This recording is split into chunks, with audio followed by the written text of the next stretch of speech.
and I'm happy to introduce this year's ring speaker.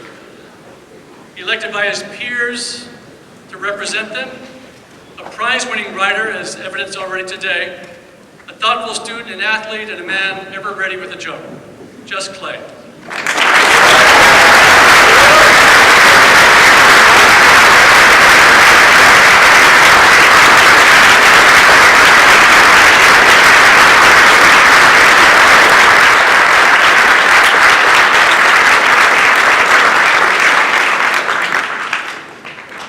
Thank you, Father Peter.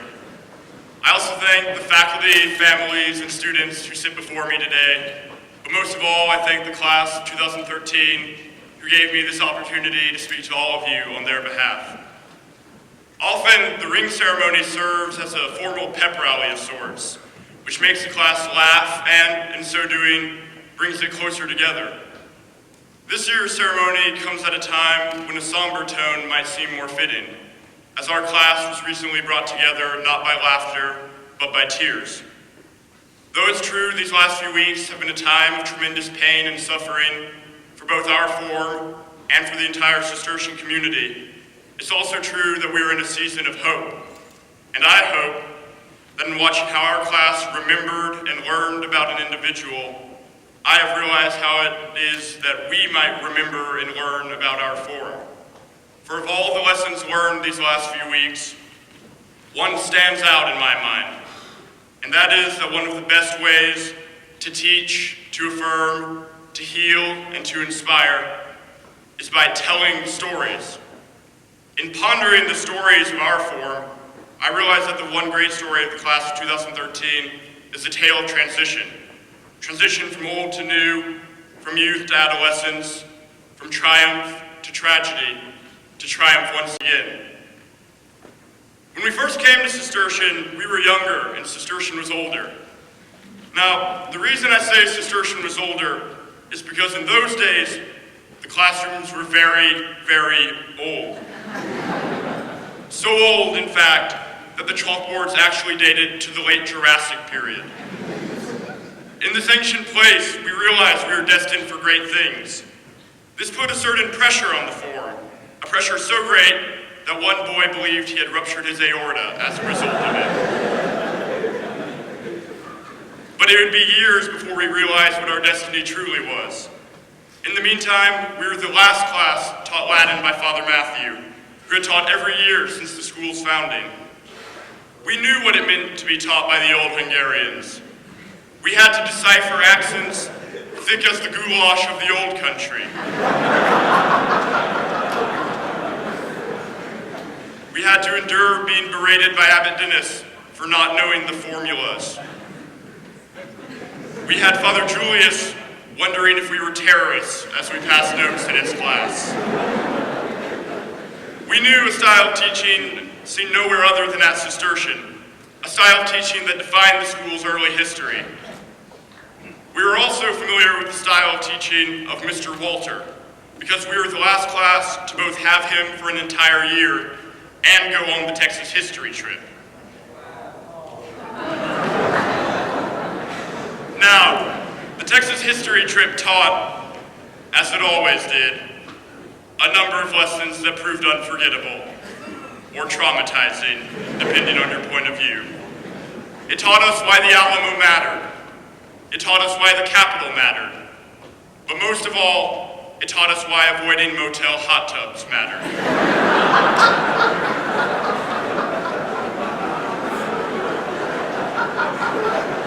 You see, the weekend of the trip, there was a biker convention in New Braunfels. And a number of the biker gangs were in attendance at our motel. And they left the motel hot tub as clean as the ball pit at Chuck E. Cheese.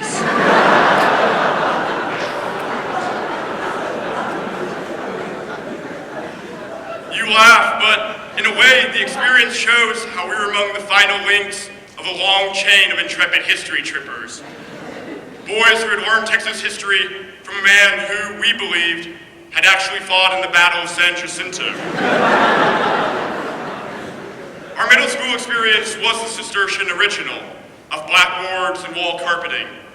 But it also held elements that remained popular in contemporary society, like waterless urinals and sports. Sports offered for our class a number of things: a common goal, a shared experience, an undeniable sense of street cred, and sports also offered us a haircut known simply as the Brohawk. Though we were almost always triumphant in our athletic endeavors, we also knew disaster. This became painfully obvious when, in 8th grade football, we tried a defensive scheme known simply as Air Force. After surrendering a touchdown while employing it, Coach Lee declared in a voice which rose and fell with the fury of the Four Horsemen, "No more Air Force!" Fourth Warren brought other issues with it. That year, we claimed the title of lowest class average in the entire school with a 296, which we were inexplicably proud of. And we also had a student who set the record for most lunchroom duties in a single year with 18. Some problems were more serious, though. During the school year, 3 original members of the Forum departed. At the end of the year, another 3 left. Over the years, 16 members left our class. However, such losses allowed us to gain an ironically fortunate 13 new members who filled the ranks of the old so well that soon their novelty was all but forgotten, and they became as vital to the wholeness of the Forum as any original member. This ability to transition from the old to the new, remembering well the past while resolutely facing the future, proved invaluable. Cistercian itself was rapidly transitioning from old to new, as we realized when we entered high school. The blackboards turned into whiteboards. Some of the old Hungarian monks turned into young American priests, who had still been novices and brothers during the middle school days. We also found Mr. Saliga in place of Mr. Walter in the history department. Now, Mr. Saliga's class brought with it a myriad of memories, be it bellowing La Marseillaise or using golden grams instead of gold coins during an historical reenactment. One memory stands out above all the rest, though. Mr. Saliga was teaching us about World War I, and he told us that Russia decided to fight the Germans by building 17 airplanes. Unfortunately for Mother Russia, Russian peasants thought only Germans could have created such contraptions, and they shot down all 17 planes of the Russian army. And as Mr. Saliga finished telling his story, a lone student's voice rang through the room, and it declared, "No more Air Force!"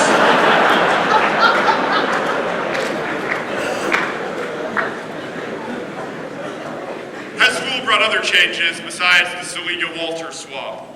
We moved from gray shorts to khakis, and from all-male functions to events sometimes shared with the fairer sex. For this last issue, we developed a motto to prevent the class from being torn asunder by womanly wiles. Bros before non-bros. It served us well.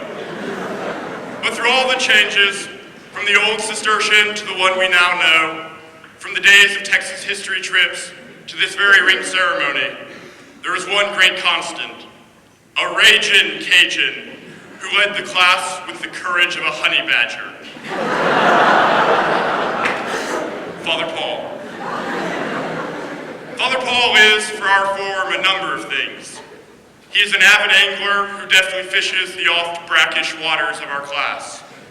He is our counselor in the cassock and the patriarch of a progeny of 41. But most of all, he is a bringer of things. At every Mass he has ever celebrated with us, Father Paul asked us what we brought to the Mass, and he told us what he brought us. Once, during Four Masters period, he brought us a game in which various groups throw yarn at each other in an effort to tie the Forum together. Instead, it tied several members of the class together so tightly that they nearly lost all circulation to their limbs. He probably should have just called it off. He has brought more successful projects, though, be it smoked brisket at tailgates or ice cream parties during study hall. And he also brought us news of a sorrow no form should ever know, and which we continue to work through. But it was in these dark days that he gave us more than could have ever been hoped for. He brought us solace, brought us healing, brought us peace.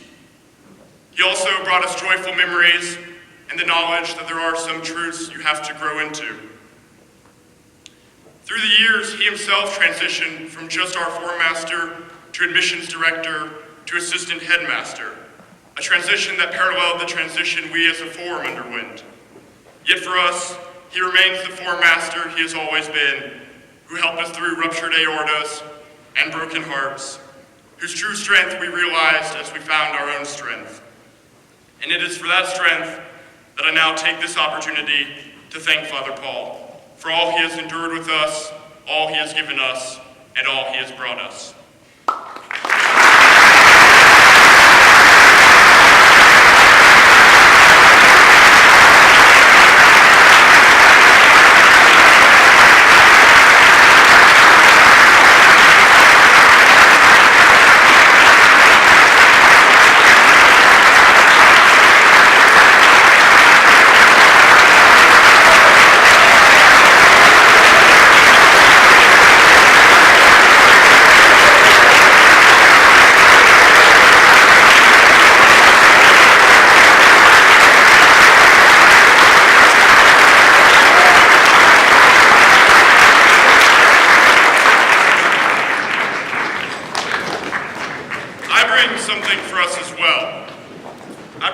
Rings which now rest before us, because in so many ways, the rings are representative of our class. There are more similarities we share with the rings than being really, really ridiculously good looking. In all seriousness, they, like our class, have been forged by tremendous effort under tremendous pressure, which has made them as strong and solid as they are today. The rings are indelibly marked by this place, just as our class is indelibly marked by this place. The rings signify the full circle to which our form has nearly come.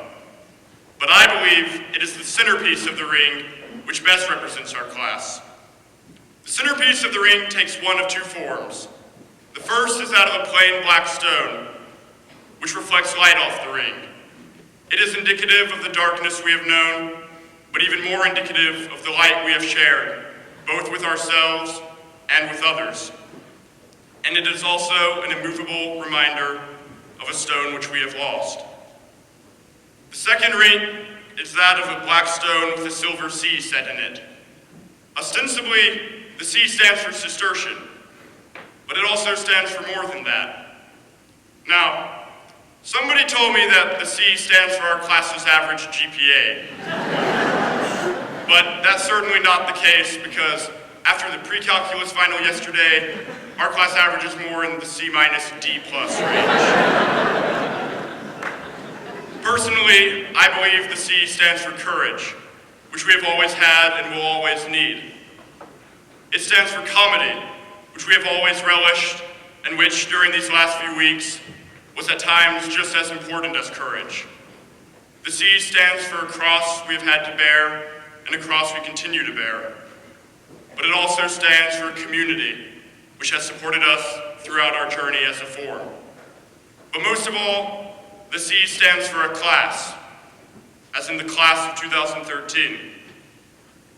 However, whether the stone has a C in it or is symbolically plain matters not so much as what it is the stone does. The stone, in effect, completes the ring, binds the ring together, connects two parts to make a whole. In our time at Cistercian, our class has been uniquely placed to act like the stone in the ring, connecting two eras of a school. As the last class to really remember the Cistercian of the first 50 years, and among the first to know the Cistercian of the next 50, we have been given a special task. It is our responsibility to continue looking both backward and forward, to pass down all we have known of tradition to those lower forms who might never know what it meant to learn from the original Cistercians. It is also our responsibility to show how to react to the changes we face. Our experience has taught us the strength we must retain and teach to others while being supported by them. For sometimes the ring supports the stone just as much as the stone completes the ring. In closing, I evoke the words of my favorite poem, Ulysses, which we read in sophomore English. Like Ulysses, we have come far, yet we yearn to continue our journey. We have enjoyed greatly and have suffered greatly, and by it all formed one equal temper of heroic hearts. Boys, I know it's been tough. Cistercian, like life, is a grindstone, and it has worn us down. But it has also polished us up and given us the chance to shine as gloriously as the rings we now behold. Through it all, we strove, we sought, we found, and did not yield. Yet our journey is far from over. We have another year and a half to leave our mark on this place, and this place has another year and a half to leave its mark on us. I know not what future awaits this brethren, this band of brothers, this form. I know not what triumphs have yet to be tasted or what travails have yet to be met. But I do know we shall face our future as we always have, together with the strength and resolution which has brought us thus far. I know we have the responsibility to be the stone in the ring, and that we have the ability to be it.